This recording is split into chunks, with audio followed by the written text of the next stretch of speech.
Olá pessoal, então nessa aula eu vou exemplificar como que a gente chega naquelas expressões que descrevem a complexidade, né, ou o custo de execução de um algoritmo.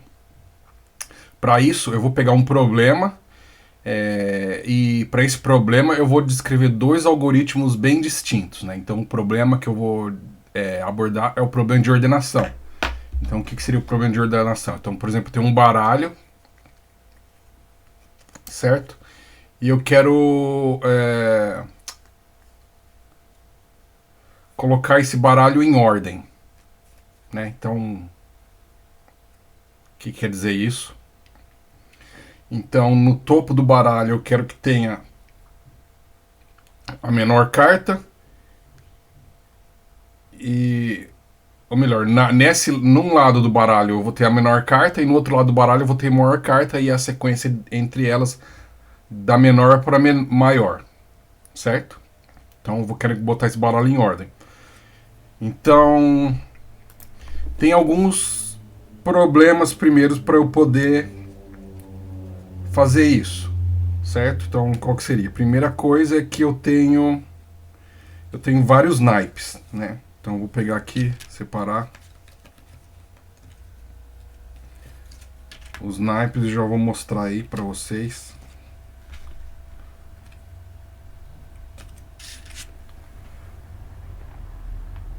Então, tem quatro naipes,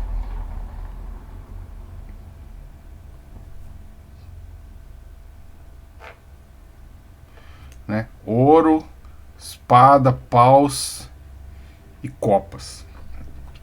Então, e ainda tenho cartas, né? Como a dama, por exemplo, ou o valete ou o rei que tem uma letra ao invés de número, né? Então é fácil enxergar como que eu vou ordenar as cartas, né? Se elas fossem todas do mesmo naipe e só tivessem valores numéricos, né? Então, por exemplo, eu tenho aqui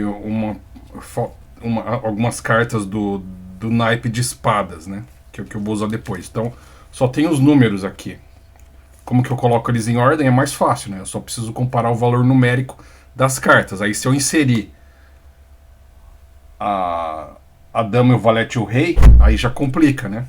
Porque eu não tenho mais um valor numérico ali, eu tenho uma letra. Né?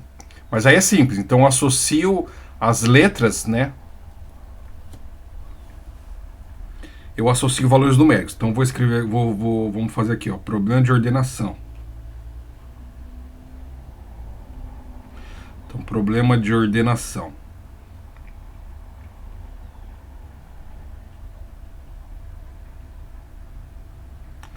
Então, do que consiste esse problema? Dada uma coleção de itens,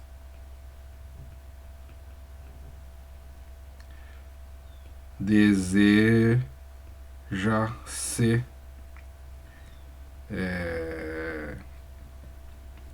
sequenciar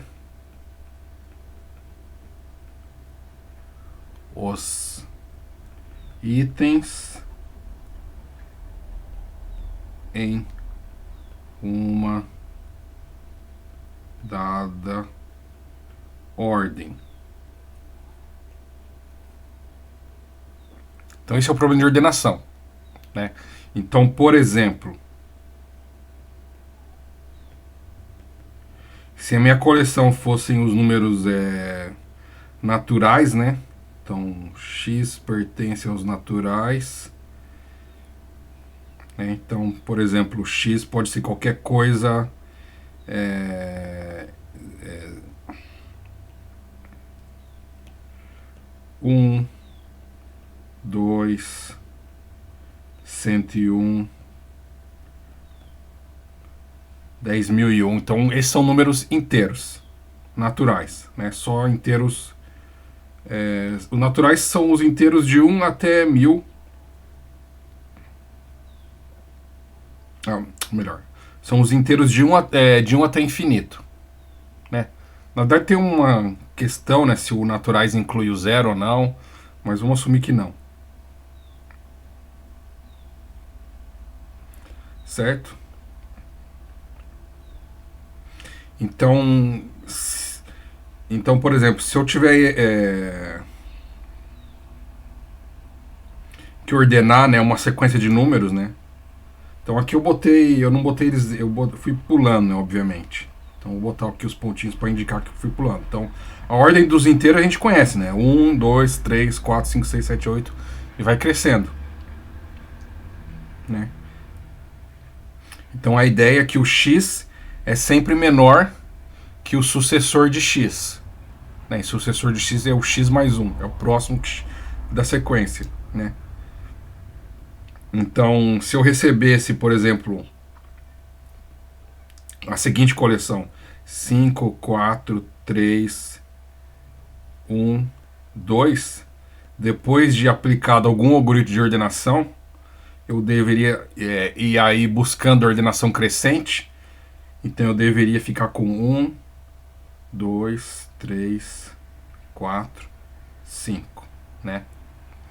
Então é fácil de fazer a ordenação quando eu tenho só inteiros, porque eu consigo fazer uma comparação direta entre os inteiros, né? Então eu consigo comparar 1 com 2, 1 com 3, 1 com 4, 1 com 5. Então, para poder ordenar coleções, eu preciso poder comparar itens da coleção, certo? Então, um ponto importante que a gente precisa lembrar, que precisa marcar, é que é necessário ser capaz. É necessário ser capaz de realizar comparações entre itens da coleção, certo? Então, se a coleção for os números naturais, é bem simples, certo? São os números, eu consigo comparar se 1 é menor que 2, se 3 é menor que 4, comparar, então é isso, né? É o seguinte, né? Tem um número x que pertence aos naturais, né? Então x pertence aos naturais e o y pertence aos naturais também, né? Então eu consigo fazer comparar é o seguinte, comparar quer dizer o seguinte, eu consigo fazer essas perguntas aqui, ó, x é igual a y, certo? Isso é uma comparação, quero saber se eles são iguais. X é menor que y, quero saber se o x é menor que o y, é uma outra comparação. Ou x é maior que y, é uma terceira comparação ainda. Posso pensar ainda, né, a combinação do igual com maior ou do igual com menor, né, que aí daria x menor igual a y ou x maior igual a y, né? Então, o resultado dessas comparações vai ser um valor verdadeiro ou falso, né? Que em outra aula a gente vai falar disso. A álgebra booleana, né? A lógica de Boole. A álgebra de Boole, e aí a gente usa para fazer operações lógicas, né? Então, o resultado dessas expressões aqui são valores lógicos, né? Ou é falso ou é verdadeiro, né? Então, por exemplo, se o x for 1 e o y for 1, o resultado dessa comparação é verdadeiro, né? Agora, se o x for 2 e o y for 1, o resultado é falso, certo? Vamos pegar uma outra aqui. Então, para o mesmo valor, né, de x e y, então se o x for 2 e o y for 1, x é menor que y, falso, porque o x é 2 e o y é 1. Agora o x maior que y, para x igual a 2 e y igual a 1, verdadeiro. X menor ou igual a y, 2 e 1. Falso, porque o x na verdade é maior que o y. E aqui, 2 e 1. X é maior ou igual a y? Sim, verdadeiro. né? Porque o x é 2. Se eu botasse aqui, ó, nessa última comparação, x maior ou igual a y, com x igual a 1 e y igual a 1, sim. Por quê? Porque o igual satisfaz os valores iguais satisfazem essa comparação, né? Tem que ser ou os dois iguais ou o x maior que o y, né? Porque não pode, o único jeito dessa expressão aqui dar falso, né? O x maior ou igual a y dar falso é o x ser um número menor que o y, certo? Então isso é comparação. Aí quando eu tenho, por exemplo, aí quando eu chego no problema do baralho, como que eu vou então comparar essas cartas? Como que eu vou comparar essas cartas, né? Porque agora eu tenho os naipes, né? Ó, então eu tenho ouro, aí eu tenho espada, aí eu tenho copas e eu tenho paus.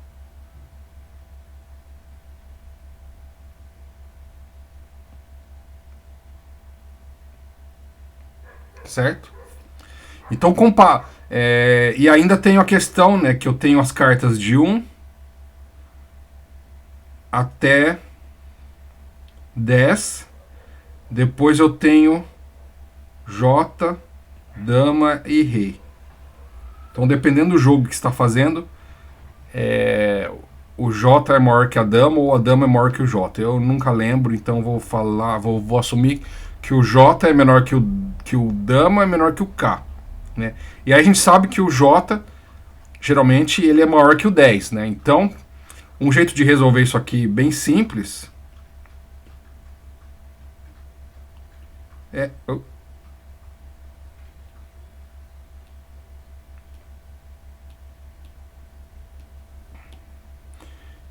então uma forma de resolver isso aqui bem simples é simplesmente falar que o J é o sucessor do 10, né? Então a gente pode atribuir um valor numérico para o J, falar que ele vale 11. Então a dama é o sucessor do J, então ela é o J mais 1, então a gente pode botar que é 12. E o rei é o sucessor da dama, é a dama mais 1, então é 13, né? Então uma parte do problema eu já resolvi, né? Eu estabeleci um valor numérico para cada carta. Agora eu tenho que saber como que eu comparo damas, como que eu comparo copa com espada, com copas e com paus, né? Então eu posso fazer um valor numérico para elas, né? Também, né? Então vamos dizer que o ouro é 1, o espada é 2, o copas é 3 e o damas é 4, certo? Então agora sempre que eu tenho uma carta de baralho, ela vai sempre ter dois valores, certo? Então ela tem o valor numérico e o naipe associado. Aí qual que vem primeiro? Aí tanto faz. Vamos dizer que primeiro a gente olha o naipe. Melhor, tanto faz não, vai dar diferença, né? Então se a gente comparar, se a gente pegar um monte de cartas e comparar elas primeiro pelo valor numérico, o que vai acontecer? Eu vou ter o 1 de ouros, depois o 1 de espada, depois o 1 de copas, depois o 1 de paus. Aí vem o 2 de ouro, 2 de pau, 2 de espada, 2 de copas, 2 de paus. Por assim por diante, né? Então, se eu comparar elas primeiro pelo valor numérico, eu vou separar as cartas por valor numérico. Então elas vão ficar agrupadas, né? 1, 1, 1, 1, 2, 2, 2, 2, 3, 3, 3, 3, certo? Até chegar no rei, rei, rei, rei, ou KK, KK. Agora, se eu compará-las primeiro pelo valor do naipe, aí eu vou ter todas as cartas de ouros, depois todas as cartas de espada, todas as cartas de copas e todas as cartas de paus, certo? Então agora, se eu quiser comparar cartas do baralho, basta eu comparar o naipe dela e depois o valor numérico, Beleza? Então agora eu vou, para simplificar o problema de ordenação, para eu poder fazer comparação entre dois algoritmos, eu vou tratar somente um dos naipes. Eu não vou mexer com todos eles. Eu vou separar o naipe de espadas para trabalhar. O resto eu vou deixar de lado. Beleza? Então eu tenho aqui um baralhinho que só tem 13 cartas, né? O baralho tem 52 cartas, né? Se divide por 4 dá 13. Então tem 13 cartas de cada naipe. E aí agora eu quero botar esse baralho em ordem. Certo? Só que a gente tem que fazer... Então, geralmente, quando você vai pegar uma coisa para botar em ordem, né? Você abre todo o baralho e você já sabe que carta que você quer pegar, né? Porque você sabe qual que é maior, né?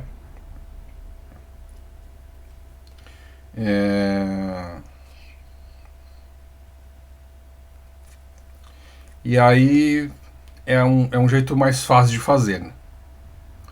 Inclusive tem um algoritmo que tem esse nome, né? Ou melhor, que faz exatamente isso, né? Que é o buraco de pombo, né? Pigeon hole. Cada carta ela tem um lugarzinho dela, né? Então é basicamente isso, que esse algoritmo que eu estou rodando quando eu pego a carta que eu estou querendo aqui, quando eu busco uma certa carta, né? Que eu pego uma carta e ponho ela no lugar dela, cada carta tem um valor, uma posição associada. Então isso aí obviamente serve para coleções finitas e pequenas, né? Agora se a coleção for muito grande, né, ou infinita, aí eu não consigo botar uma caixinha para cada número, né? Principalmente se eu estiver ordenando números reais, né?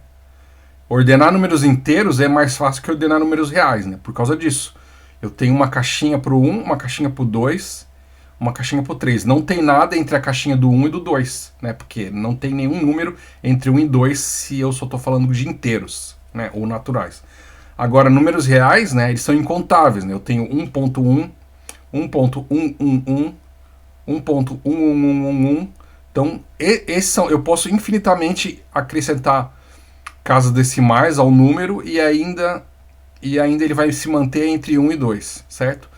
Então eu tenho infinitas possibilidades e por isso eu não consigo usar uma coisa do tipo buraco de pombo, né, para ordenar inteiros, né? Porque eu não tenho uma caixinha para cada um dos inteiros, porque os inteiros são infinitos. Estão entendendo? Espero que estejam. Certo? Então vamos supor que eu estou com uma coleção genérica aqui, né? Então eu vou falar de algoritmos para coleções genéricas, né? Então não assumo nada delas, certo? A única coisa que eu assumo é que eu tenho que saber comparar os itens dessa coleção. Então, no caso do baralho, eu já ilustrei aqui, né? Então o baralho tem naipe e valores, né? Então agora eu separei o naipe, eu vou trabalhar só com esses valores aqui, né? Então a gente vai pegar o naipe de espadas para fazer esses exemplos e eu não vou tratar os outros naipes, certo? Até porque eu preciso de menos cartas, senão vai demorar demais. Então eu vou pegar eu vou pegar um algoritmo, eu vou exemplificar, eu vou dar dois exemplos de algoritmos. Então a ideia é o seguinte, né? Eu tenho um problema de ordenação. Já expliquei, né? Eu tenho uma coleção que quero botar ela em ordem. Então para isso preciso poder comparar itens dessa coleção, certo? O interessante dos problemas de ordenação é que eles são muito ricos em termos de algoritmos. Existem muitos algoritmos para ordenar um problema, certo? E eles todos têm custos bem distintos, né? Tem classes de custos bem distintos, né? Tem os que são custo polinomial, que eu falei semana passada, tem algoritmo que é custo exponencial, tem algoritmo que cresce mais rápido ainda do que o exponencial. O melhor.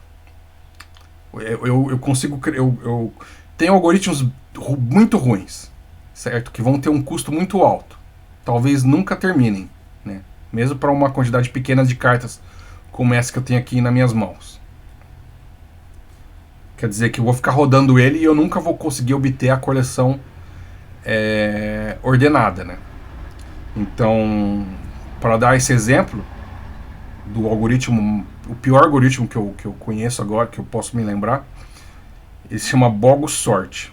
A ideia é o seguinte: imagina que eu jogo as cartas para cima e aí a única coisa que eu garanto é que elas vão cair num tubo. Ou melhor, eu jogo ela para cima no ar, tem um fluxo de vento ali que embaralha elas no ar.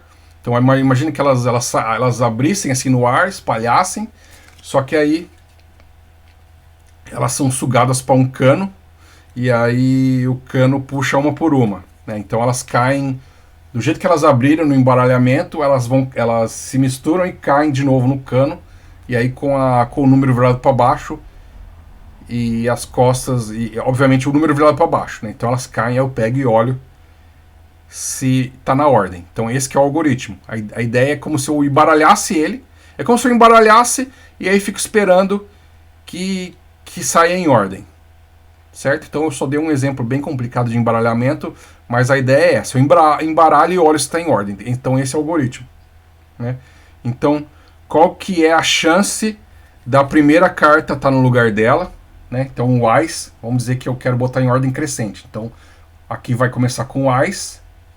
Aqui a carta aqui nessa parte aqui vai ser o Ás, e aqui no fundo eu teria o Rei de espadas, né? Então o Ás de espada aqui na frente, Rei de espadas aqui atrás, certo? Aí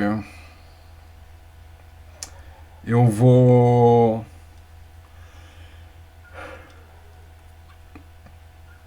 embaralhar o baralho e vou ver se eu dou sorte, né? Então qual que é a probabilidade disso acontecer? Então é simples, né? Então se eu tenho 13 cartas, qual que é a chance da primeira carta estar no lugar certo? Então é 1 sobre 13, né? Para 13 cartas, né? Então qual que é a chance do Ás estar no lugar dele? É 1 sobre 13. Então tirei o Ás.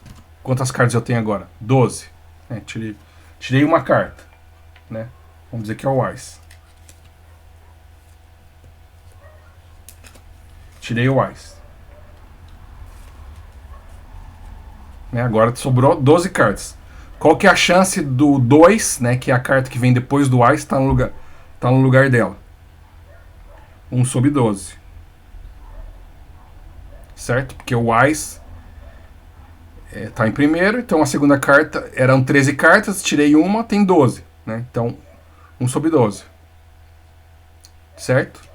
Então eu vou assim até chegar em uma carta só, que seria o Rei.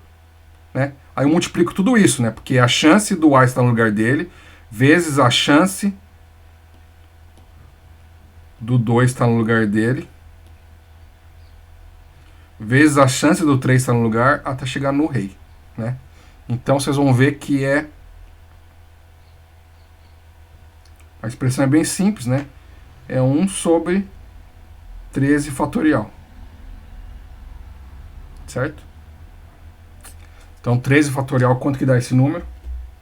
Vamos olhar aqui na minha calculadora.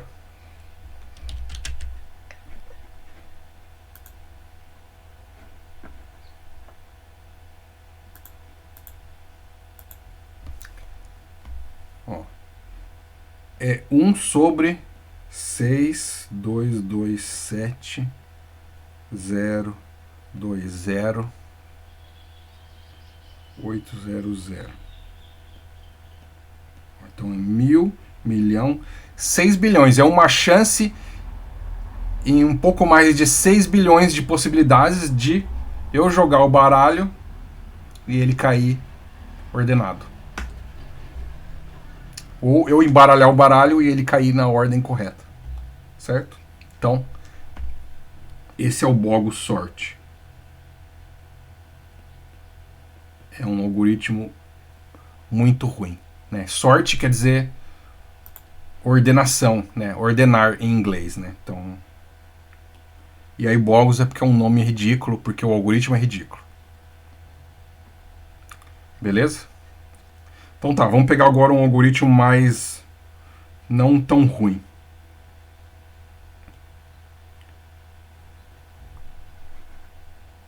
Ou melhor, um algoritmo até razoável, né? Ele é polinomial.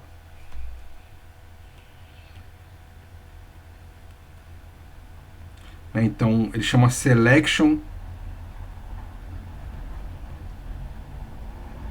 Sort. Então eu estou usando os nomes em inglês porque eu não sei como que eles chamam em português. Eu não sei a tradução canônica dos nomes, né? Mas aqui eu posso dar uma tradução literal, né? Tipo, é uma ordenação por seleção.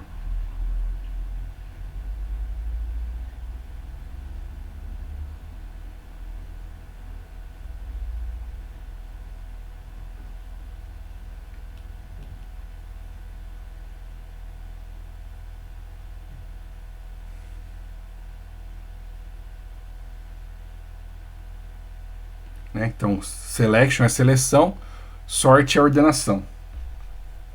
Então, como que ele funciona? Só deixa eu conferir se eu não estou misturando os nomes. Às vezes eu confundo os nomes.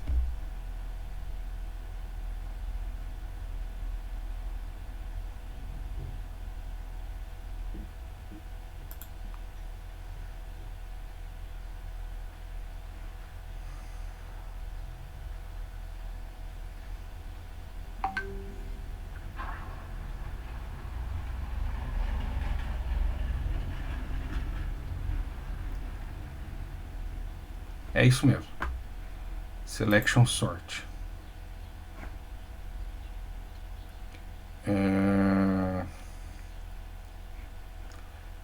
Deixa eu voltar aqui que tinha uma animação interessante.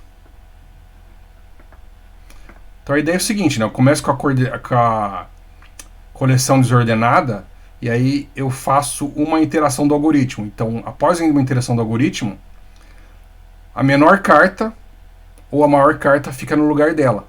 Então eu começo de novo para botar a segunda menor carta no lugar dela, ou a segunda maior carta. Então no caso ele está botando em ordem crescente, né? Então você vê que depois de uma interação, o 0 estava no lugar dele. Depois da segunda interação, o 1 está no lugar dele. Ó. Vê que o azulzinho vai até no final. Ó. O azulzinho vai até no final, marca um amarelinho aqui.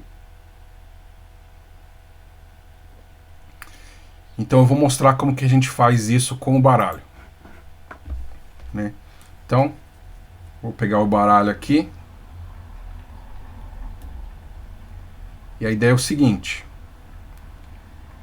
Eu vou rodar ele como se eu fosse o computador. Então é um procedimento passo a passo.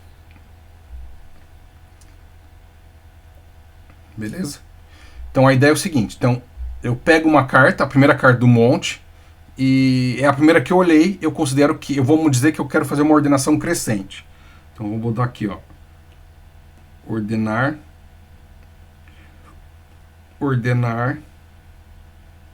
cartas em ordem crescente. Certo? Então eu vou querer fazer a ordem crescente. Então quer dizer que eu vou começar com o Ás e aí eu vou chegar até no Rei. Certo? Então eu vou assumir que essa primeira carta aqui é a minha menor carta do baralho. Então eu separo ela. Então agora o processo é o seguinte. Eu pego a menor carta que eu encontrei até então e comparo com a próxima carta que está ali no baralho que eu ainda não olhei. Né? Então eu tenho essa carta aqui que é a minha referência e eu comparo com o baralho. Então 5 é menor que 10? Então o 5 mantém na posição dele. E aí eu separo aqui o baralho. Separei de lado aqui. 5 é menor que 2? Não, então troca. O 5 vai ali para aquele baralhinho que eu botei de lado aqui. e o 2 vai para a mãozinha do Thanos.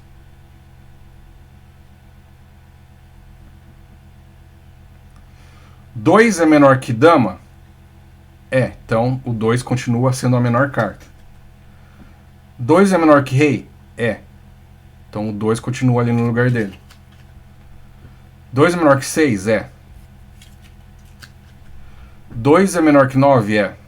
Então, obviamente, né, já sabe o que vai acontecer. Só vai mudar o 2 do lugar ali a hora que eu chegar no Ás.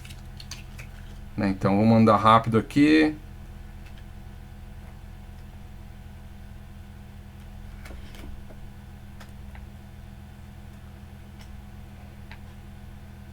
E era a última carta.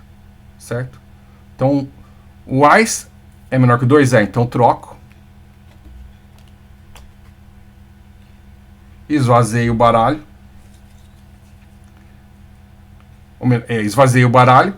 O montinho ficou aqui. Agora eu volto para a mão do Thanos. Eu volto para a mão dele aqui. Volto pro lugar. Só que o Ás eu já sei que é a minha menor carta do baralho. Eu vou botar ele no montinho separado aqui. Aí eu começo de novo. Né? Então, se tem 13 cartas no baralho, quantas iterações que eu vou ter que fazer? 12, né? Porque eu tenho 13 cartas. Se eu tenho 13 cartas, eu vou achar o Ás. Aí sobrou 12, né? Então tirei uma, sobrou 12. Então de 12 cartas eu vou achar o 2. Né? A hora que chegar uma carta, aí já é o rei, né? Então já tá dado. Então quantas etapas que eu tive que fazer até chegar em uma carta? 12 etapas. Certo? Então se eu tiver, em geral, se eu tiver N cartas, eu vou ter que fazer N-1 rodadas desse algoritmo. Beleza? Então vou continuar aqui. Ó. Então agora o 10 considero como minha menor carta e ponho aqui do lado. Agora eu comparo 10 com cada carta do baralho. 10 menor que 5? É. Então o 10 vem para cá e o 5 vai ali para outra mão. O 5 é referência. 5 menor que dama? É.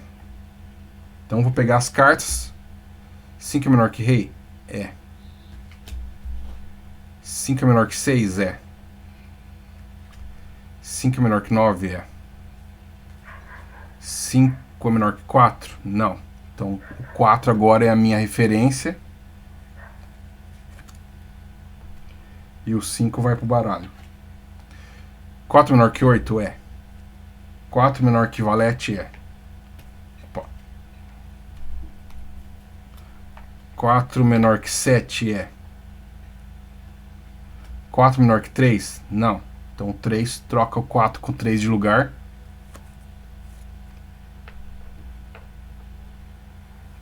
E vem pra cá. 2 menor que 3? É. Esvaziou o baralho. E eu achei o 2. É a menor carta até então. Então agora eu ponho ali no meu baralhinho já ordenado, na minha coleção ordenada, né?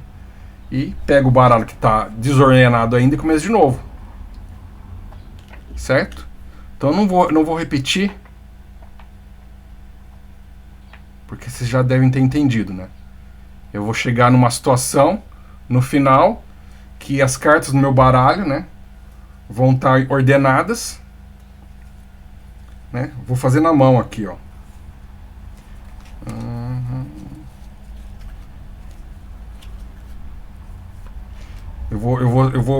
Tô estimulando como se eu estivesse continuando a execução desse algoritmo aí. Vou mostrar só como que fica no final.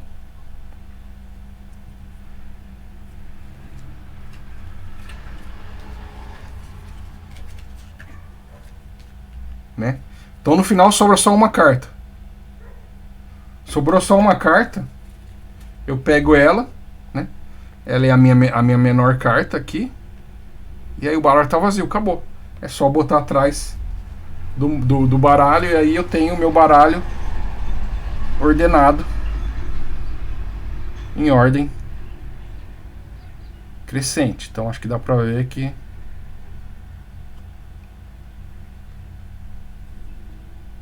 que o baralho está em ordem agora. Certo? Então esse é um algoritmo, chama Selection Sort.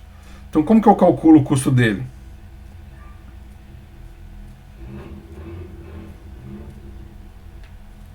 Né? A ideia é que eu vou assumir a pior forma. Quando a gente faz essa análise de custo, tem alguns algoritmos, eles vão variar de acordo com como que o baralho se encontra originalmente, né? Então tem algoritmo como o Selection Sort que não é influenciado pela forma que o baralho se encontra, né? Quer dizer o quê?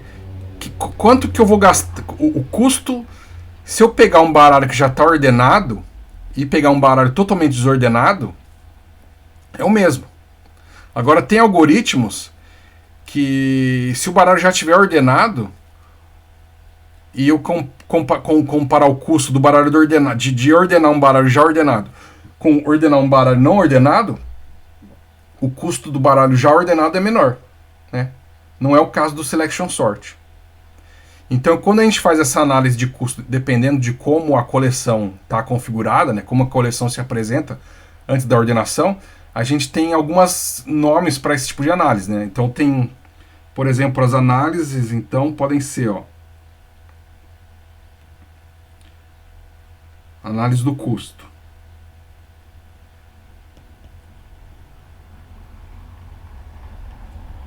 né? Então, melhor caso, por exemplo, é o baralho já ordenado, né? Na verdade, esse melhor caso depende do algoritmo, né? Não é que o baralho já ordenado ele é sempre o melhor caso para cada algoritmo. Depende do algoritmo que está rodando. Certo? Então tem o melhor caso, aí tem um caso médio.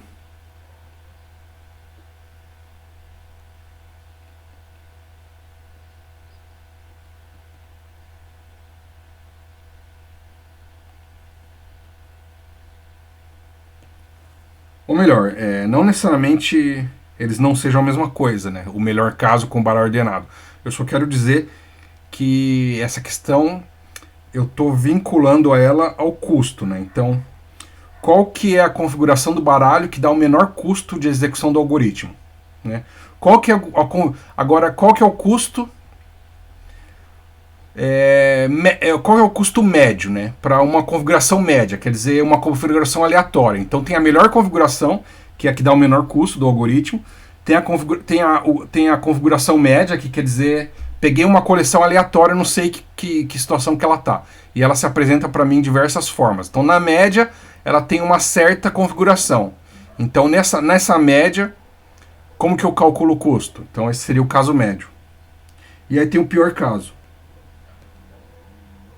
que é a configuração do baralho que me dá o pior custo, né? Então, o pior caso, quer dizer, então na pior das hipóteses, quanto que vai custar o meu algoritmo? Qual que vai ser o custo de execução do meu algoritmo, né? Então, o custo de execução, como vocês lembram da aula passada, está associado ao tempo de execução, né? Então, quanto tempo que vai demorar, né? Então, qual que é o melhor caso, então? Qual que é a configuração que demora menos tempo? Quanto tempo demora, né? Para o caso médio, né? Então peguei uma coleção aleatória, qual que é o tempo médio, e peguei uma configuração que é a pior que pode existir. Como que é o pior custo para essa configuração, certo? Então a gente vai focar só no pior caso para simplificar. Vamos fazer uma análise do pior caso.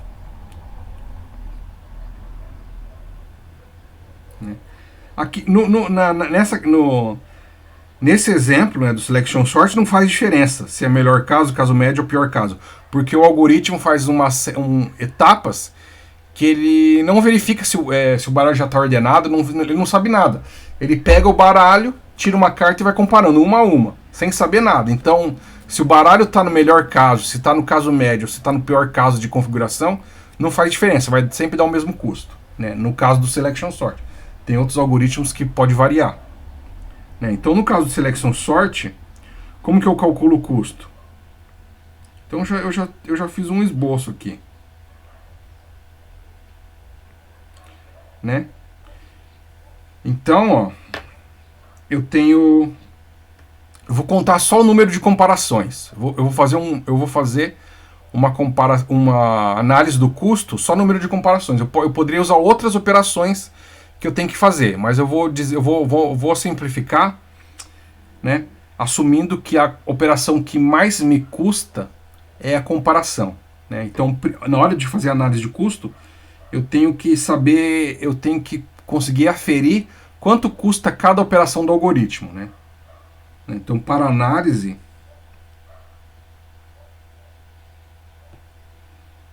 é necessário aferir o custo de cada operação que o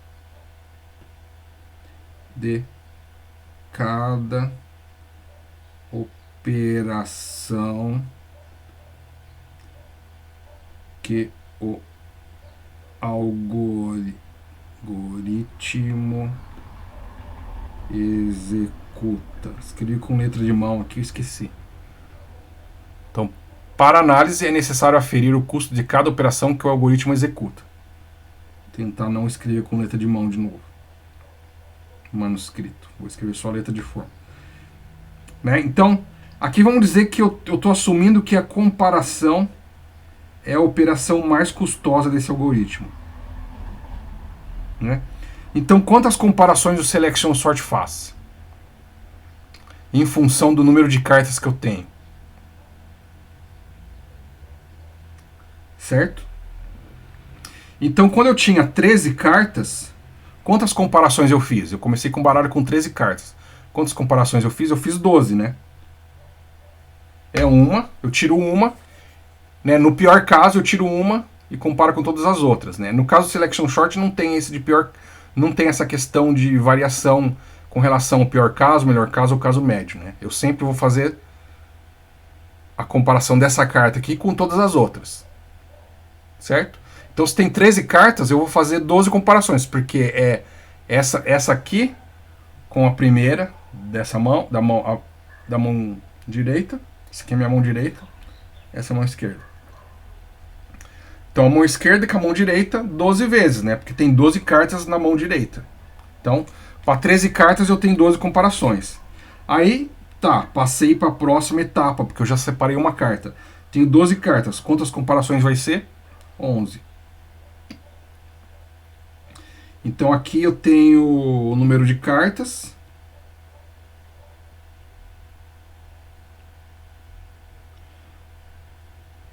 Cartas. Comparações.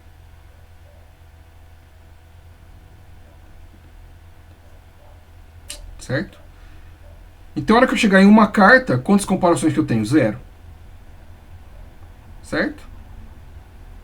Então, no geral, se eu tenho N carta, eu faço N menos 1 comparações. No geral.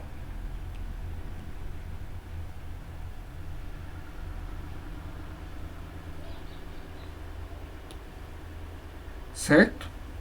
Então, aí eu quero saber no total quantas comparações eu fiz.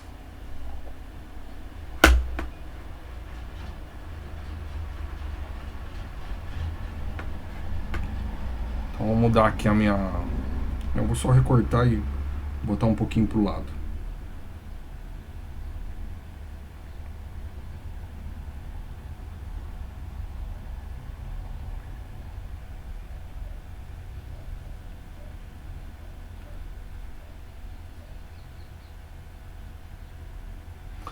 N cartas, N menos umas comparações. Beleza?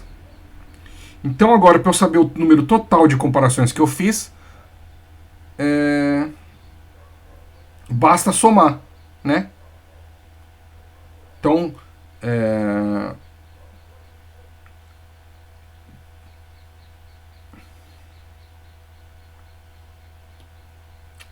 então eu tenho que fazer essa soma aqui, né? 12 comparações com 11 até chegar no zero, né? Então eu tenho 12 mais 11 mais 10 mais 0, né? Então isso aqui é a soma de uma progressão aritmética que tem 12 números, né? Que eu vou de 12 até 1. Só que esse 12 saiu da onde? Eu tinha 13 cartas, né? Então eu tenho 12 números. Então é 13 menos 1 dá 12, né? Então basta eu fazer isso aqui, ó. Qual que é a forma da soma de uma PA no geral, né? Então eu tenho x, então a soma de uma progressão aritmética é x mais x mais 1 dividido por 2, né? Então isso aqui, vocês podem conferir aí. Eu sei que de 1 a 10 dá 55, certo? Então, por exemplo, né? Se eu tenho x igual a 10, 10 mais 1 sobre 2, né? Então eu tenho aqui, ó, 11 vezes 10 dá 110, dividido por 2 dá 55, certo? Então, para 10 números de 1 a 10, a soma dá PA 55, só para conferir a fórmula, certo? Então, eu vou aplicar essa forma da PA aqui, só que agora não é x, é n menos 1, né? Porque eu tenho n cartas.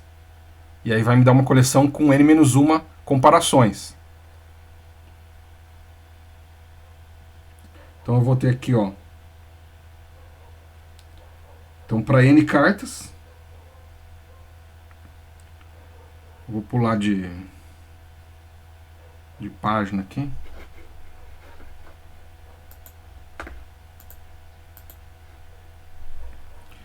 Então selection sort.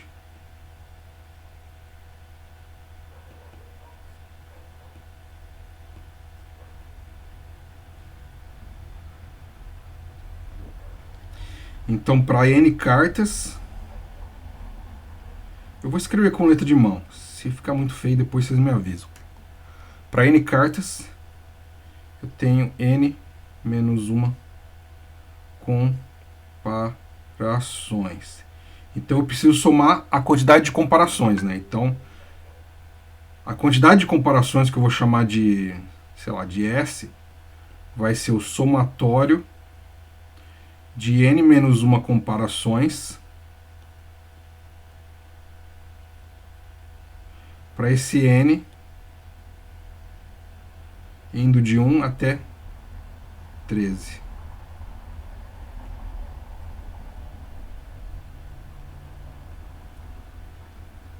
Certo? No caso aqui do...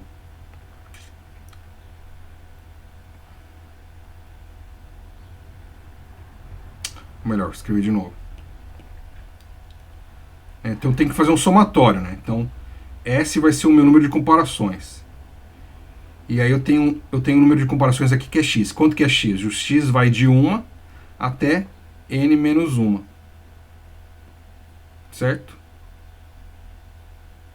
Então quer dizer que eu tenho n menos 1 coisas distantes, separadas em si de uma unidade. Então n menos 1 coisa inteiras. Então a fórmula vai ser n menos 1, que é a forma da PA que eu mostrei ali. Aí, n menos 1 mais 1 dividido por 2. Isso aqui vai me dar n menos 1.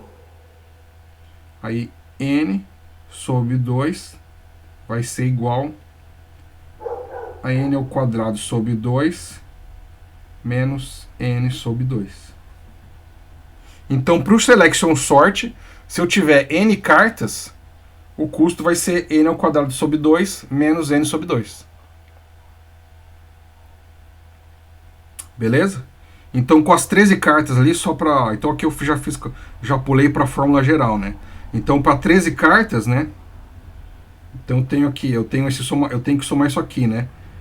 Era 12 comparações, mais 11, mais 10, mais 9, até chegar no 1, né? Porque o 0 não faz diferença. Isso vai ser igual a essa somatória, né? Que eu tenho de x igual a 1 até 12 de x, né? Então isso aqui vai me dar 12 vezes 12 mais 1 sobre 2. Então dá 12 vezes 13 sobre 2. Dá 6 vezes 13. R$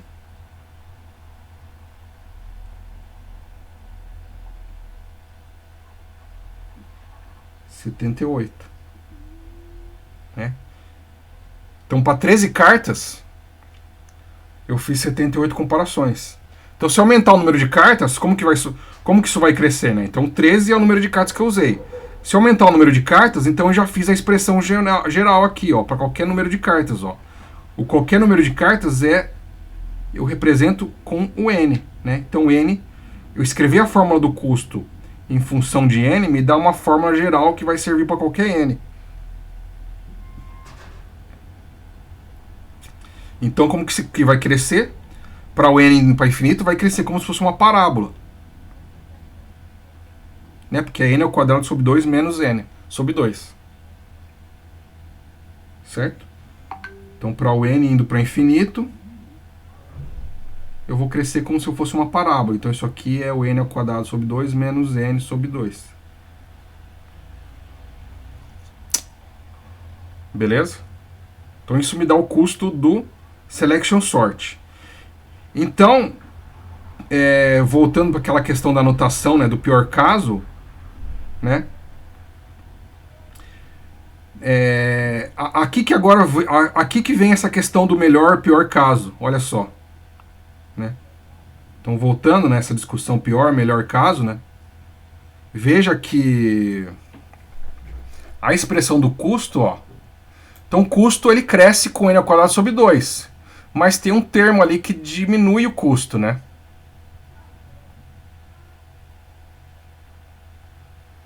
Porque eu tenho aqui, eu tô subtraindo n sobre 2 de n ao quadrado sobre 2, né? Então é aqui que entra essa questão do melhor, pior e caso médio, né? Então o melhor caso, o melhor caso seria qual é o valor máximo de n sobre 2, né? Porque aí o maior valor de n sobre 2 vai me dar o maior decremento na expressão total. Certo?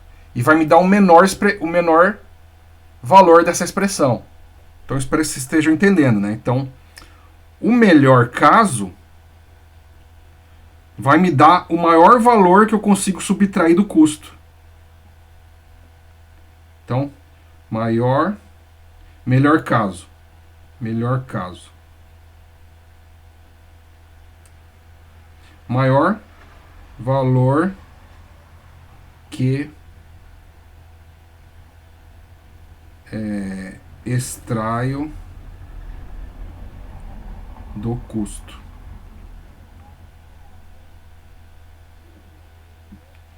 Certo? E aí o pior caso é por contrapartida, né? Então o pior caso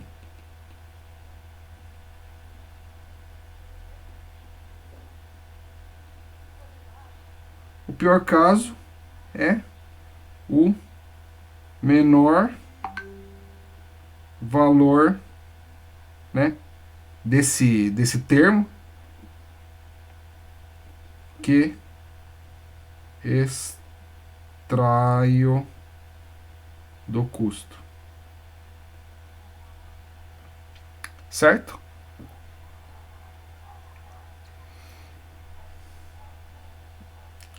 Né? Quando eu falei que tem alguns que esse aqui não muda, quando eu disse que o selection sort não se altera com o pior melhor caso, na verdade eu quis dizer isso aqui, ó, tá vendo que o termo que eu subtraio assintoticamente, né, ele é insignificante perto desse n ao quadrado sobre 2, né? Porque para n infinito, n ao quadrado é muito maior que n. Então essa que é a ideia, né? Então, se eu simplificar essa expressão, né, usando aquela notação do Ozão, do grande O, que eu uso para o pior caso, né, o custo do selection sort ainda é n ao quadrado. Eu ignoro todas as constantes e ignoro também os termos polinomiais em n menores que o n ao quadrado, né? Beleza? Então, se o n vai para o infinito, é isso aqui que interessa, ó. Para n indo ao infinito. Certo?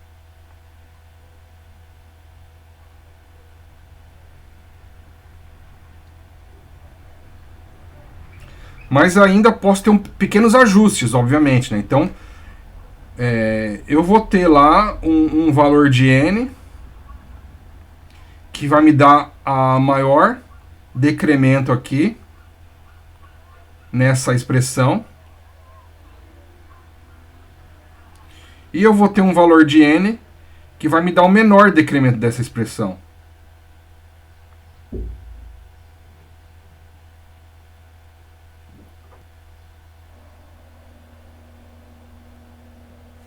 Tudo bem? Então esses termos, né, que tem polinomiais menores que o polinômio o termo que determina o custo, né? Então o n ao quadrado é o termo que determina o custo, porque ele é o mais significativo aqui nessa expressão, né? Esse é o mais significativo. Botei a bolinha verde ali em cima dele. Ele que determina o custo da expressão para n indo para o infinito. Agora, quando o n não é tão grande assim, não vai para o infinito, aí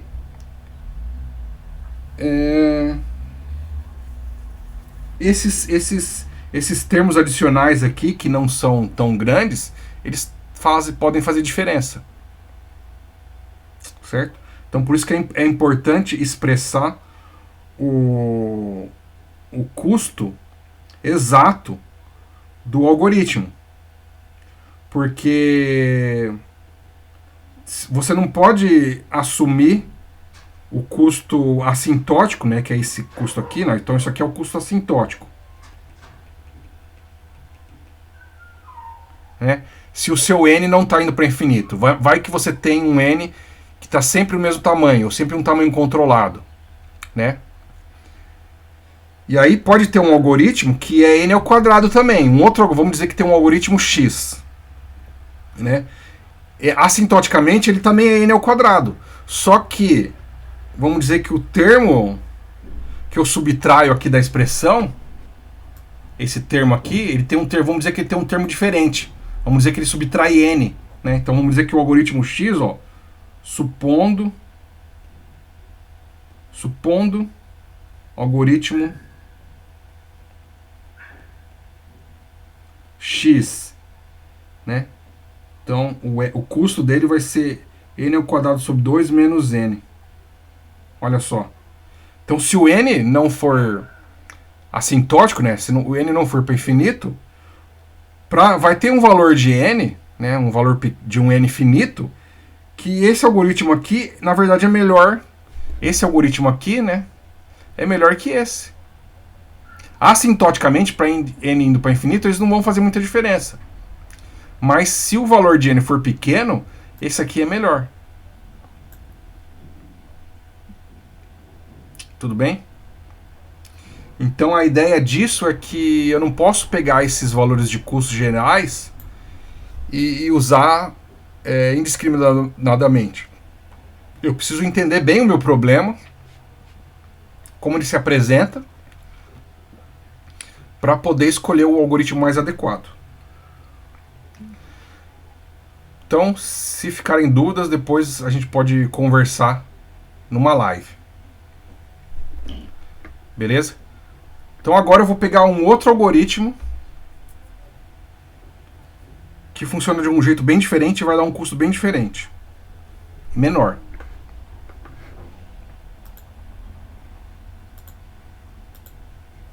Né? O nome desse algoritmo é Merge Sort. Então, tradução literal aqui, vou botar fusão. Ordenação por fusão. Então, ordenação por fusão. Então, a ideia é o seguinte. Então, tô com meu baralhinho aqui. tá embaralhado, né? Tô embaralhando ele para garantir que ele tá embaralhado. Continuo de novo com os naipes de espada daquele primeiro exemplo que eu dei, certo?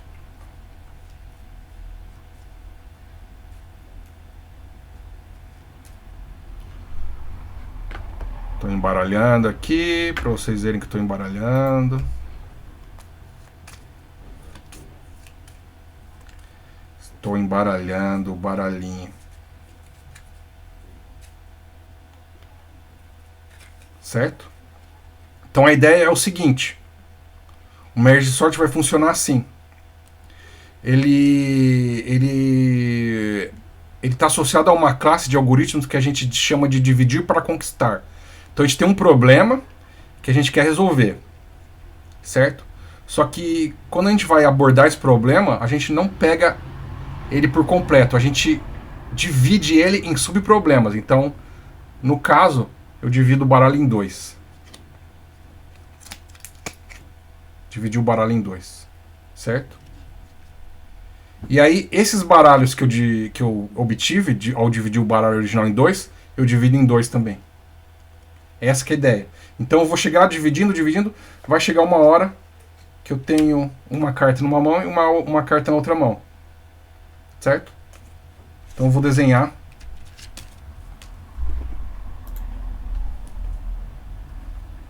Eu vou desenhar que acho que fica mais fácil, porque não vai aqui em casa não dá para eu espalhar o baralho como eu faço na sala de aula. Então eu tenho 13 cartas. Então eu tenho 13 cartas. Eu vou dividir em dois esse baralho.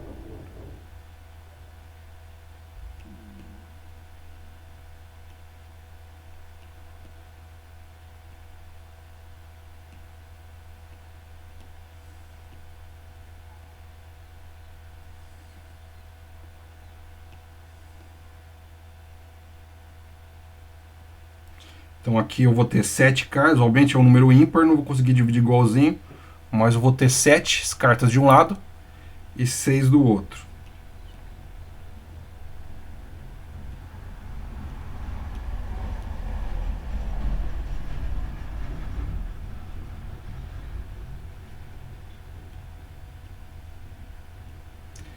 Então cada um desses montinhos eu divido em dois também.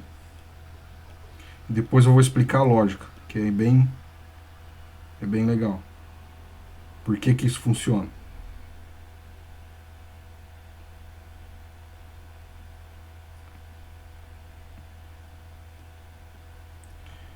Então 7 eu divido em 3 e 4. Melhor, vamos manter a convenção ali. 4 e 3.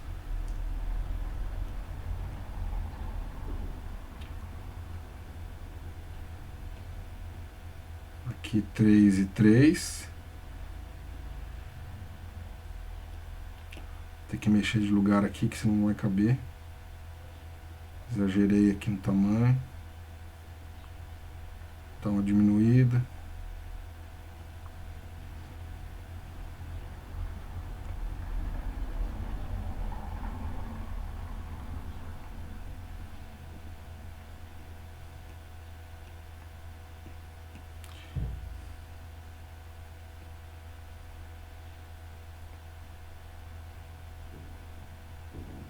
Aqui grudou tudo.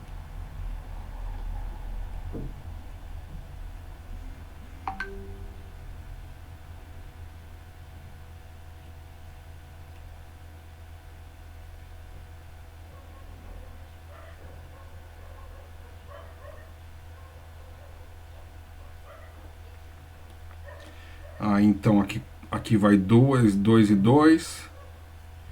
Aqui vai 2 e 1. Aqui vai 2 e 1 também. Aqui vai 2 e 1 também. Então vou botar aqui as quantidades de cartas. 2 e 2. 2 e 1. 2 e 1. 2 e 1. Então obviamente se eu tenho uma carta, não dá para dividir mais. Mas onde tiver mais de uma carta eu continuo.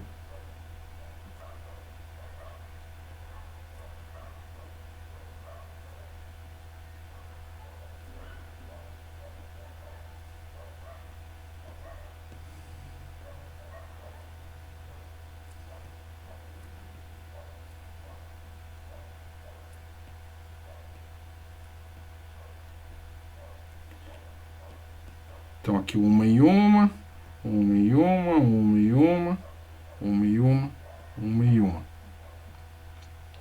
Beleza? Vou aumentar um pouquinho agora.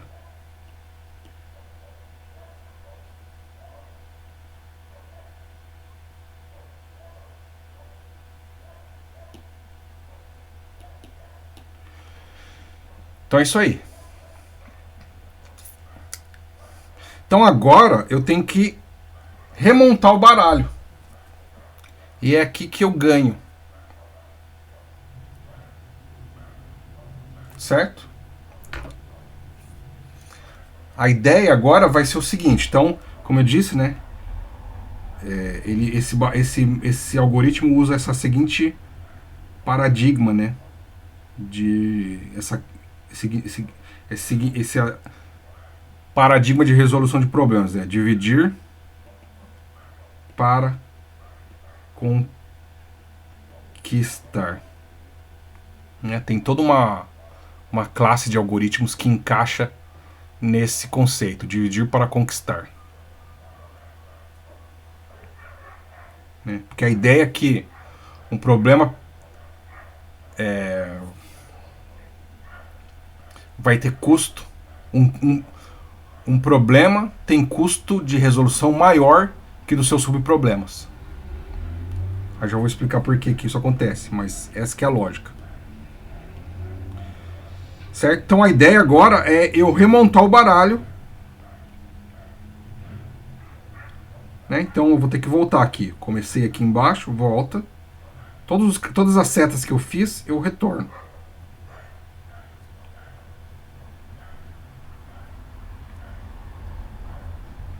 Certo? Tudo que foi tem que voltar. Então estou fazendo essas setas verdes aqui, mostrando o caminho de retorno. Né? Então se o baralho dividiu em 7, 4 e 7, ele vai voltar. Ou melhor, se o baralho de 7 dividiu 4 e 3, vai voltar um montinho de 4 e um montinho de 3. Aí a questão é como que eu junto esses montinhos para ficar um montinho só. Né? Porque o 7 era 4 e 3, ele tem que voltar para virar 7, porque depois eu devolvo 7 e 6 para chegar no 13. Certo? Então qual que é a lógica? Então se eu tô nesses... Então isso aqui é uma árvore, né? Então quem se aprofundar mais na computação, vocês vão ver que essa estrutura aqui é o que a gente chama de árvore. Certo? E aí, esses cartas que estão sozinhas aqui, no final, são as folhas da árvore. Certo? Então, eu pego duas folhas que têm o mesmo nó em comum, né? Então, a árvore tem nós, né? Então, esses nós internos aqui são nós, e aí as folhas são os nós que não tem... onde a árvore termina. Né? Então, tudo que tem na árvore é nó, só que os nós onde a árvore termina, para de crescer, a gente chama de folhas. Né? Então, obviamente, o 13 é a raiz da árvore.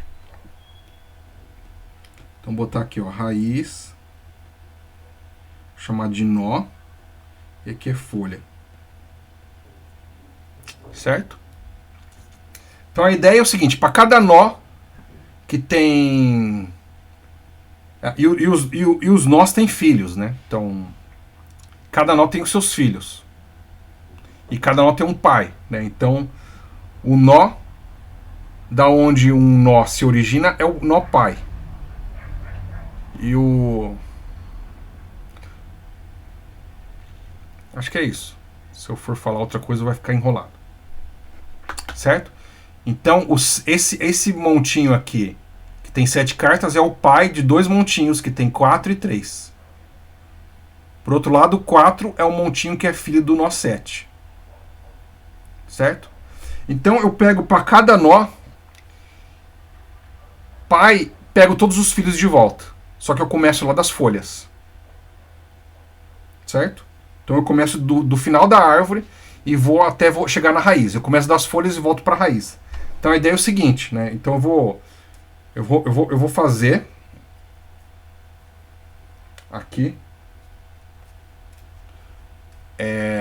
o mesmo procedimento que eu fiz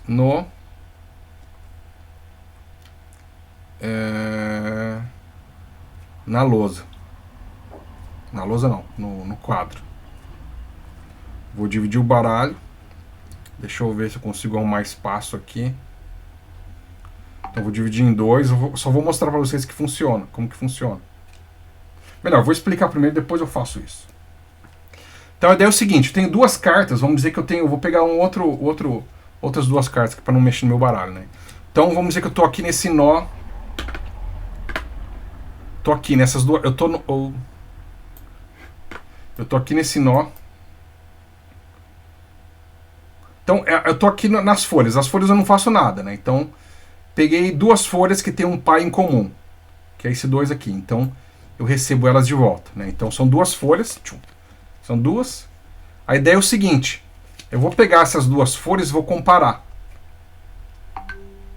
Ou eu vou pegar esses dois conjuntos filhos e vou comparar um com o outro. Só que só olhando o primeiro de cada um, né? Como eu tenho uma carta em cada mão, eu só preciso fazer uma comparação, né? Então eu olho se a esquerda é maior que a direita ou vice-versa. E eu quero botar a menor embaixo da maior. Então aqui eu tenho 5 e 2, ignorando os naipes, né? Vamos ignorar o naipe, só pegar o valor numérico. Então o 2 vem antes do 5. Ponto. Montei esse conjunto aqui de duas cartas. Agora eu vou passar para o próximo pai, que tem como filho duas folhas. Mesma ideia. São duas cartas, olho quem que é menor, ponho ela e beleza. Agora, ó, eu tô com esse nó aqui pronto e esse nó aqui pronto.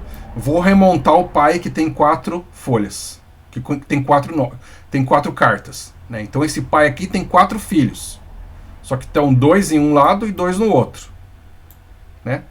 Melhor, esse nó de 4 cartas, ele foi dividido em 2 conjuntos de 2 cartas, né? Então tem um conjunto aqui e outro conjunto aqui. Eu não tiro eles de ordem, porque eu já botei eles em ordem. A ideia é que eu vou comparar só a primeira carta de cada montinho.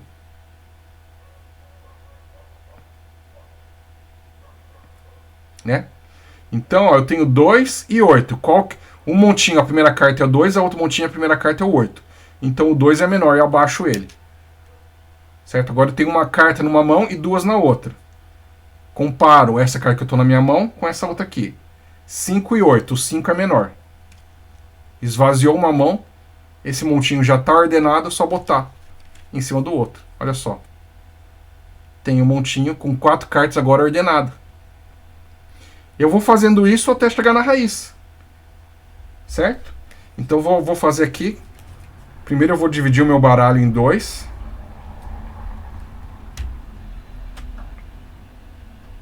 Eu vou fazer por partes, senão não vai caber na mesa. Então peguei a primeira, pum, 2 folhas, 6 e 5. Então 5 vai na frente do 6. Aqui eu divido. Aqui folhas. 9 e 10. 10 vai na frente do 9. Ás, só uma carta. Pronto. Agora remonto esses dois aqui. O Ás é menor que o 9. Esvaziou uma mão. Ponho aqui. Agora tem 2 montinhos para remontar. Então, Ás e 5. O Ás é menor que o 5. 9 e 5. O 5 é menor que o 9. Então, ó, uma de uma mão, outra da outra mão. 6 e 9. 6 é menor que o 9. Esvaziou a mão. É só juntar aqui. Pronto. Uma metade do baralho já está ordenada. Agora eu vou pegar a outra metade que eu não mexi ainda. Vou dividir mais ou menos em 2 aqui. Não estou dividindo certinho.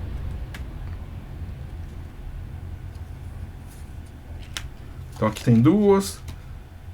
O J é menor que a dama. Aqui o 2 é menor que o 3. Agora eu vou juntar esses dois. 2 é menor que o J, valete, ó. 2 montinhos de 2. 2 menor que o valete? É. 3 menor que o valete? É. Pronto, acabou. Agora tem a outra metade desse aqui para eu terminar. 2 e 2. 7 é menor que o rei. 4 é menor que o 8. Agora eu tenho aqui 2 montinhos de 2 cartas. 4 menor que 7 é. 7 menor que 8 é. 8 menor que rei é. Agora, segunda da metade do baralho quase pronta. 2 e 4, 2 é menor que 4. 3 e 4, 3 é menor que 4. 4 e valete, 4 é menor que valete. 7 e valete, 7 é menor. 8 e valete, 8 é menor. Rei e valete, valete é menor. Dama e rei, dama é menor. Pronto. Agora eu tenho duas metades do baralho e já vou voltar pro baralho final. Ó. Ás e 2. Ás é menor que o 2. 2 e 5. 2 é menor que o 5. 3 e 5. 3 é menor que o 5. 4 e 5. 4 é menor que o 5. 5 e 7. 5 é menor que o 7. 6 e 7. 6 é menor que o 7. 9 e 7. 7 é menor que o 9. 8 e 9. 8 é menor que o 9. 9 e J. 9 é menor que o J. 10 e J. 10 é menor que o J. Esvaziou uma mão. Agora é só pegar e colocar tudo atrás. E agora o baralho está ordenado. Ó. Então, o algoritmo Merge Sort funcionou.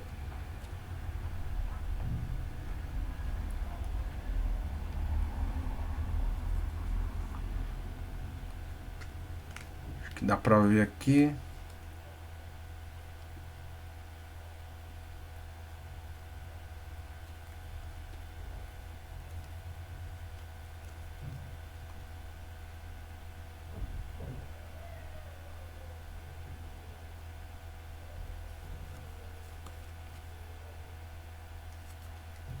Bom, tá em ordem, certo?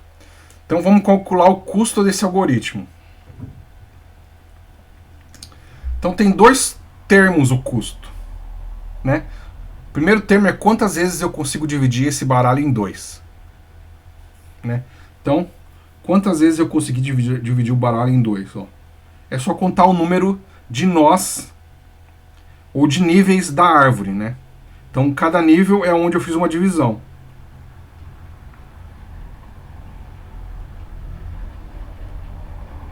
Né? Então tem um nível aqui, um nível, 2 níveis, 3 níveis, 4, 5. Certo? Então eu dividi a árvore 5 vezes. Aí para cada nível, quantas comparações eu fiz?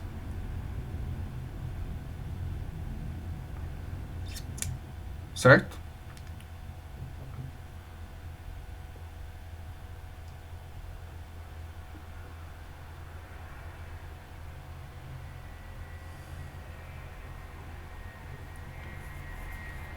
Quantas comparações eu fiz para cada nível? Então aqui nesse nível, ó, quando só tem uma folha, uma comparação, né? Se tem duas cartas, se tem uma carta, é 0 comparações, né? Porque eu tenho uma carta, 0 carta. Então no quinto nível, eu estou fazendo 0 comparações, né? No geral. Para cada uma dessas cartas eu faço 0 comparações, porque só tem uma carta. Então quando eu tenho duas cartas, quantas comparações que eu faço? Uma. Né? Então vou marcar aqui só o número de comparações para a quantidade de cartas que eu tenho. Então uma carta tem 0 comparações.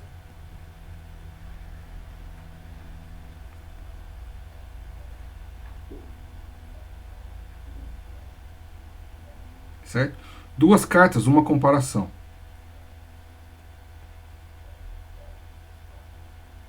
Quatro cartas, 3 comparações. Três cartas, 2 comparações. Então é sempre o número de cartas menos 1 é o número de comparações.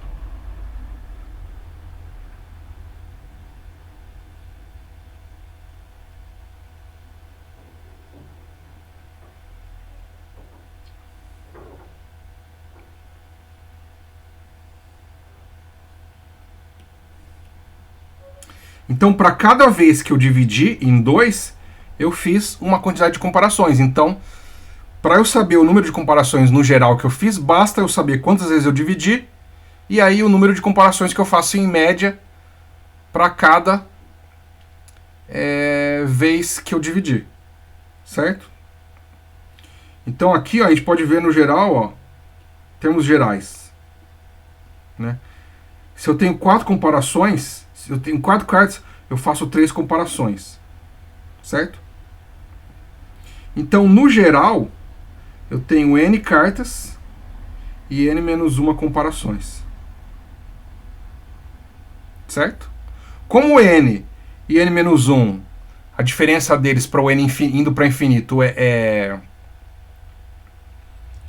meio insignificante, eu posso desconsiderar, né? Mas até porque eu vou comparar com outro algoritmo e aí eu vou comparar o Merge Sort com o Selection Sort. Então, esses fatores que eu mostrei no Merge Sort, né, no Selection Sort, que podem variar dependendo da quantidade de N, não vão influenciar nada, porque supondo que o N vai para o infinito. Né, porque o Merge Sort a gente vai ver que é muito melhor que o Selection Sort.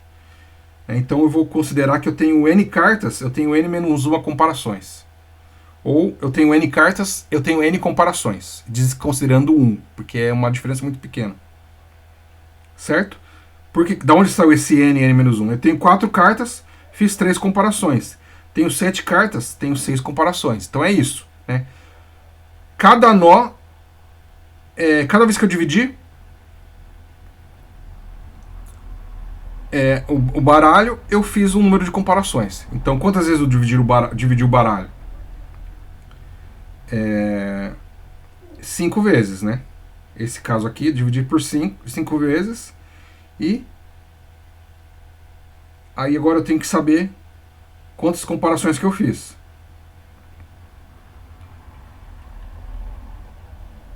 Certo?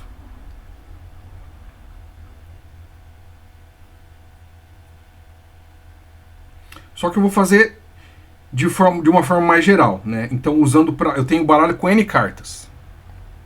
Tá bom? Então, se eu tenho N cartas, quantas vezes eu consigo dividir N por 2?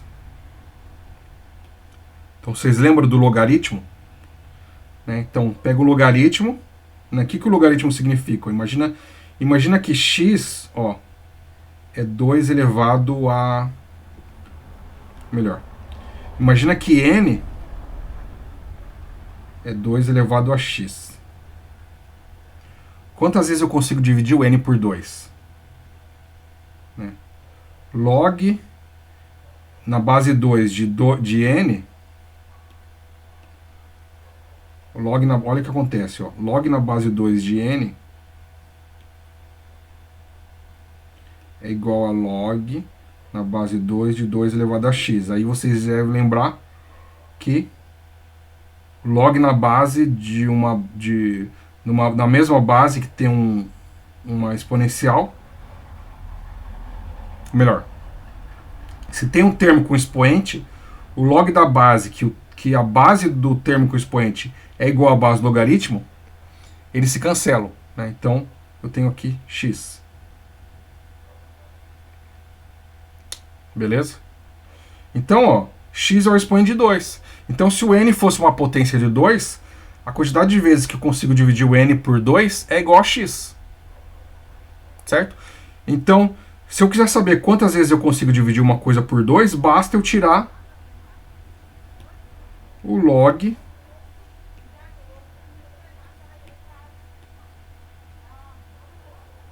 na base 2 de n. Beleza?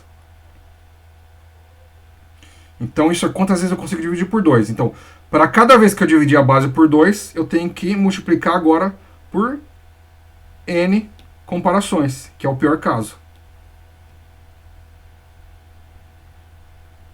Beleza? E está aqui a minha expressão agora. Então, é uma expressão não exata, né? Eu tô aproximando ela, né? Para um número de comparações.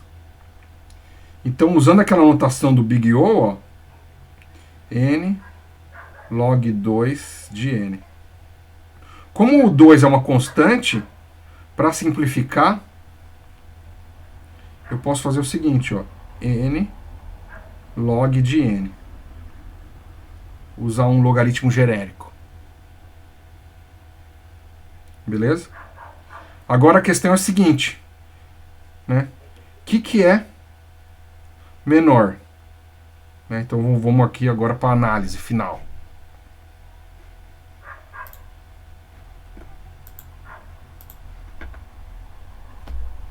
Então agora eu tenho selection sort versus o merge sort. Né? Então o custo do selection sort, né, o custo assintótico, que é o custo quando o número de itens da coleção vai para infinito.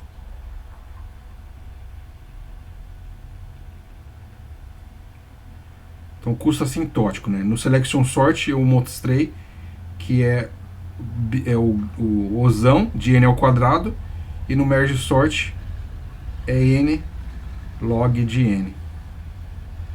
Agora o que é maior? N ao quadrado ou n log de n? Né? Então a gente pode escrever desse jeito aqui, né? Para ficar mais fácil, talvez, ó. N ao quadrado é n vezes n. E n log de n é n vezes log de n. Né? Então se a gente cancelar aqui, né? Vamos simplificar e dividir os dois por n. Então eu vou ter n e log de n.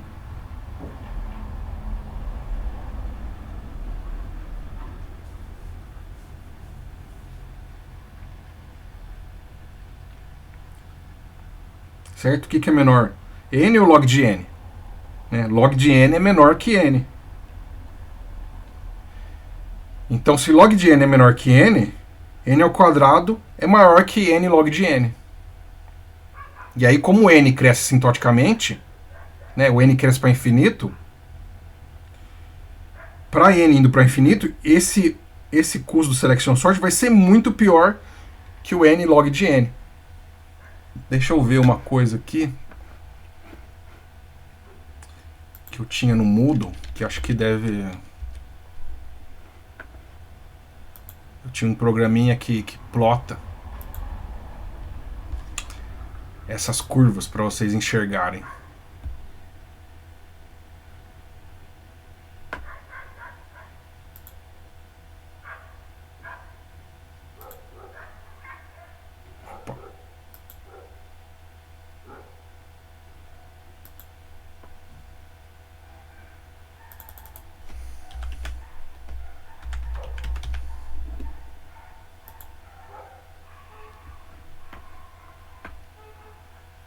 Eita.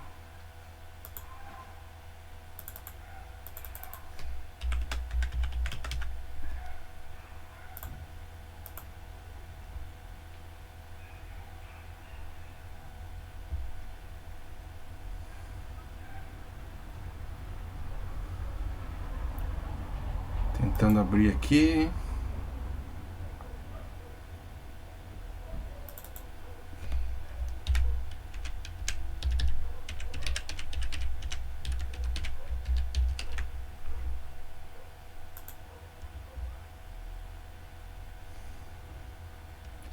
Só um pouquinho que tá meio lento aqui o Moodle.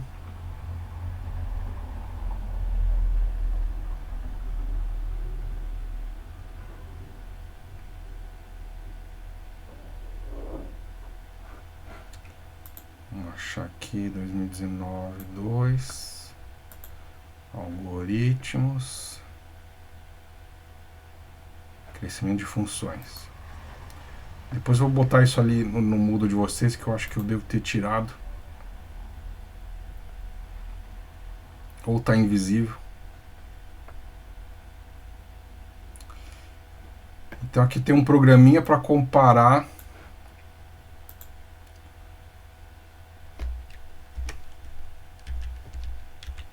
algumas coisas, mas falta o logaritmo.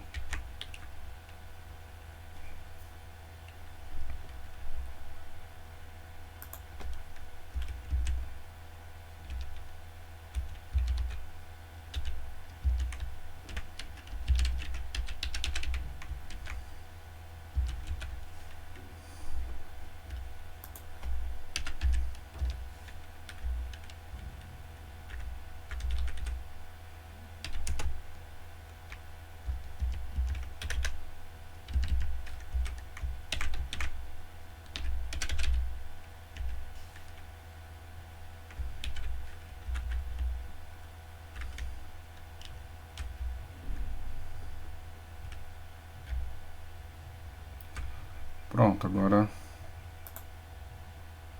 olha só.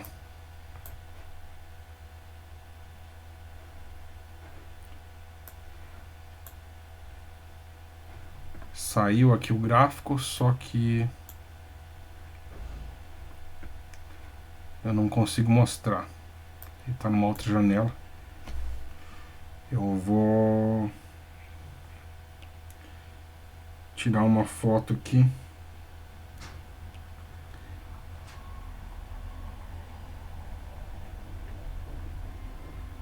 E eu vou botar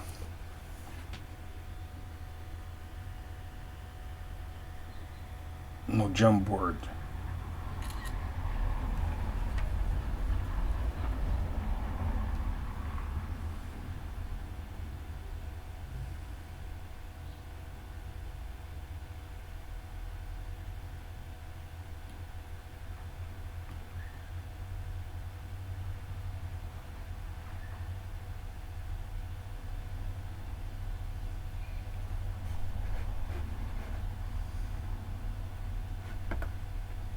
Melhor.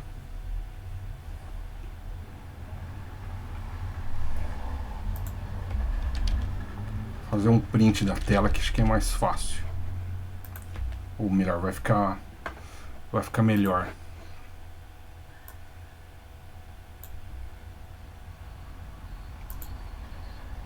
E aí agora eu venho aqui no Jamboard e colo. Então tá aí. Espero que esteja visível aí. Só mexer as coisas de lugar um pouquinho para...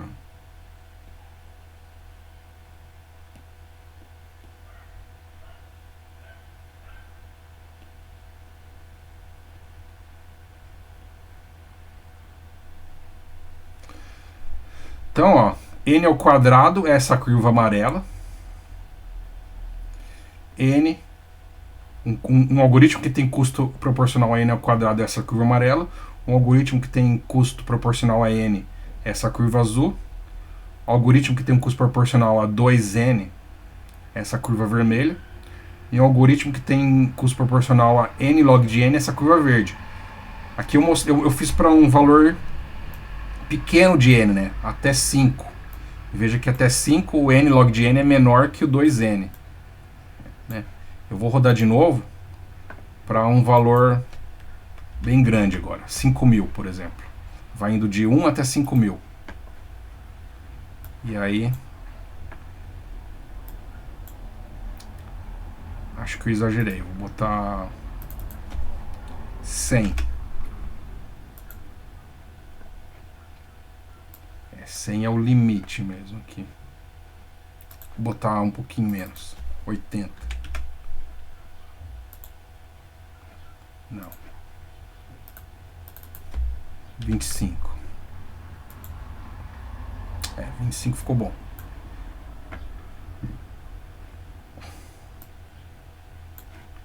Então vou cortar aqui de novo.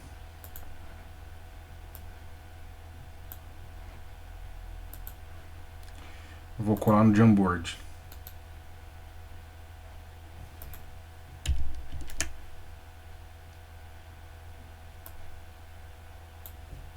Então, obviamente, eu tenho que fazer em gráficos diferentes, porque como os valores vão crescendo muito, né, a distância entre as curvas vai aumentando também. Né?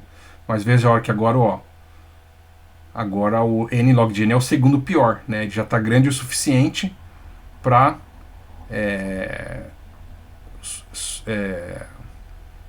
ultrapassar o n e o 2n. Certo? Mas ele ainda está muito menor que o n ao quadrado.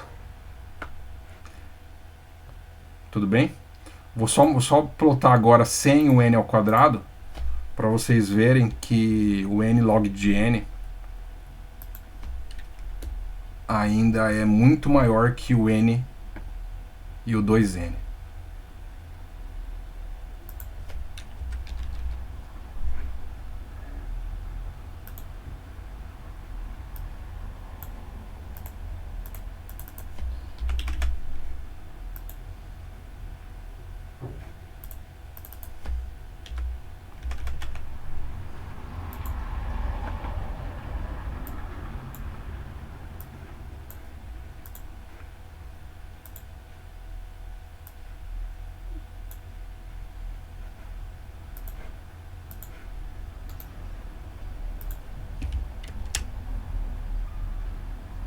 Então aqui agora é sem o n ao quadrado.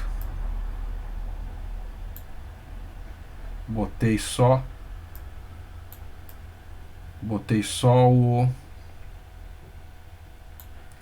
o n log de n, que é o vermelho. Aí o 2n é o azul e o amarelo é o O de n, certo? Então o n aqui não dá para perceber, né? Porque o valor do n ao quadrado acaba ocultando a diferença entre os outros, né? Porque a diferença entre ele é muito gritante.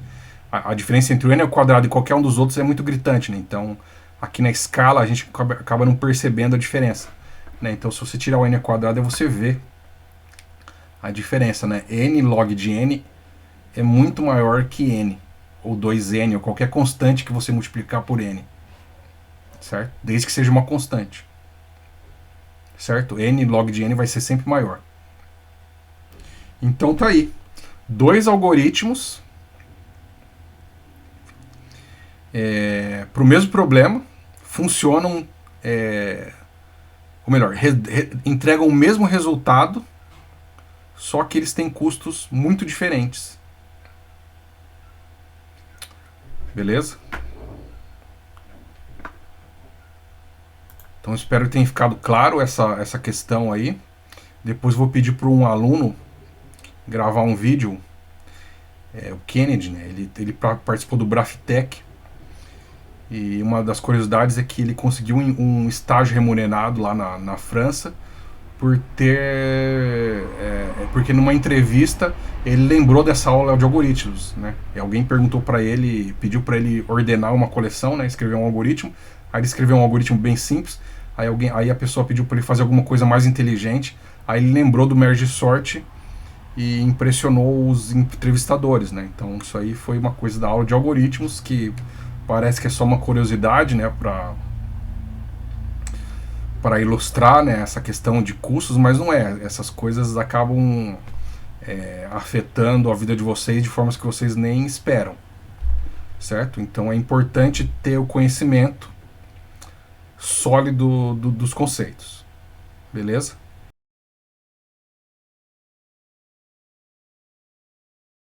Então, boa tarde, Kennedy. Eu introduzi o seu caso, né, na disciplina de algoritmos como uma situação importante, né, e onde você vê a relevância de certos conceitos que a gente vê na disciplina. Então, eu vou pedir para você se apresentar e fazer um relato aí dessa situação, por favor. Sim, claro. Então, meu nome é Kennedy Matias Portela, eu sou aluno do curso de Engenharia Aeroespacial aqui da UFSM, e durante o ano de 2019 e 2020 eu tive a oportunidade, né, de participar do programa Braftec, fiz uma graduação sanduíche na França, e durante esse período eu tive a oportunidade também de fazer o meu estágio e o meu projeto de final de curso lá do meu período de estudos na França, na Siemens PLM Software, na divisão de Aerospace Defense. E aí, o professor Zanetti agora me pediu para falar um pouquinho sobre como é que foi a seleção, né, para participar desse estágio, né, para me juntar à equipe da Siemens, e para falar um pouquinho mais especificamente sobre a parte onde os conhecimentos de algoritmos contribuíram na minha seleção e também durante o meu estágio lá. Eu já falei um pouquinho sobre isso, né, durante uma entrevista que a gente deu no ano passado para o pessoal de engenharia aeroespacial, contando sobre a nossa experiência, e agora eu vou reapresentar esse caso, né, que foi principalmente durante a etapa de seleção, né, que a gente tem a etapa de RH, mas tem também uma etapa técnica, e teve uma questão que eu achei muito interessante durante a etapa de seleção técnica, que foi basicamente ele introduziu um problema e pediu para a gente resolver um problema da forma mais eficiente que a gente conseguisse pensar. Então o problema era basicamente, dado uma lista ordenada, você tinha que encontrar dois números que dessem uma determinada soma. Então, e era para apresentar um algoritmo para resolver esse problema, né? Ele dava 5 minutos de preparação antes de apresentar a solução para a equipe técnica que estava avaliando. Então, a primeira solução, né, a mais rápida que eu pensei foi justamente fazer um for loop, simplesmente. Então eu apresentei isso, mas eu tinha bastante tempo ainda para me organizar, e ele perguntou se eu não conseguia fazer de nenhuma forma mais eficiente. E aí eu me lembrei, né, lá das aulas introdutórias de algoritmos, onde a gente estudou as técnicas de organização, né, que era basicamente o dividir para conquistar, que era o merge sort, se eu não me engano, a técnica. E eu reorganizei essa técnica, que era uma técnica de organização, para aplicação em busca, né? Então, basicamente, o algoritmo que eu apresentei consistia em dividir o problema, fixar um valor e usar esse algoritmo de busca, dividindo os meus domínios sempre ao meio, em busca de, com o objetivo de buscar o número complementar para minha soma, né? Quando o meu número não era complementar e não tinha nenhum número que pudesse ser um número complementar no intervalo, eu fixava esse último número e passava a buscar com o outro número que antes estava fixo, até encontrar um número complementar. E foi basicamente essa situação, né, que eu utilizei, né, os algoritmos avaliando, né, a complexidade computacional. Tá bom, obrigado, Kennedy. O relato foi bem importante, né, para o pessoal enxergar, né, a relevância de certos conceitos, né, que eles vão bem além dos exercícios da disciplina, porque você precisa, como eu enfatizo na disciplina, né, você tem um problema, e geralmente a maioria dos problemas admitem múltiplas soluções. E aí você precisa, na engenharia, ser capaz de conseguir avaliar qual que seria a melhor solução para o seu problema, né? E aí que entra aquela questão, no caso de algoritmos, né, entra aquela questão de custo, complexidade. Então é bem importante ter esses conceitos em mente, porque você não sabe a hora que você vai precisar deles. Então é isso aí, valeu, Kennedy. Certo? De nada.